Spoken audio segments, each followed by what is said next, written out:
రాయవరం అనే ఒక చిన్న గ్రామముండేది. ఆ గ్రామంలో రవి అనే ఒక యువకుడు ఉండేవాడు. అతను చాలా ధైర్యసాహసాలు గలవాడు. గ్రామంలోని వారందరికీ అతను ఇష్టుడు. ఒకరోజు గ్రామం దగ్గర ఉన్న అడవి నుండి ఒక పెద్ద సింహం వచ్చింది. అది గ్రామంలోకి ప్రవేశించి ప్రజలను భయపెట్టడం ప్రారంభించింది. అందరూ భయంతో ఇళ్లలో దాక్కున్నారు. ఎవరూ బయటకు రాలేదు. రవి ఈ సమస్యను గమనించాడు. అతను గ్రామస్తుల భయాన్ని తొలగించాలని నిర్ణయించుకున్నాడు. అతను ఒక ప్రణాళిక తయారుచేశాడు. మొదట అతను గ్రామంలోని వృద్ధులతో మాట్లాడి సింహం గురించి సమాచారం సేకరించాడు. తర్వాత అతను కొన్ని ఆకులతో ఒక బొమ్మ తయారుచేశాడు. ఆ బొమ్మను సింహం దగ్గరకు తీసుకెళ్లాడు.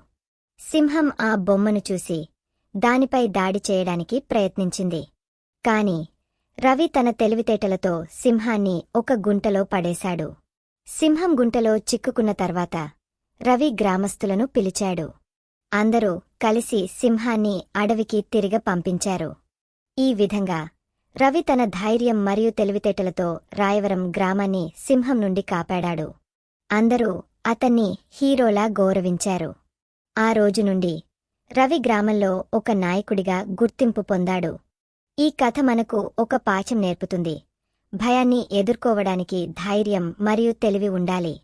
రవిలాగా మనం కూడా సమస్యలను ఎదుర్కోవచ్చు మరియు ఇతరులను కాపాడవచ్చు.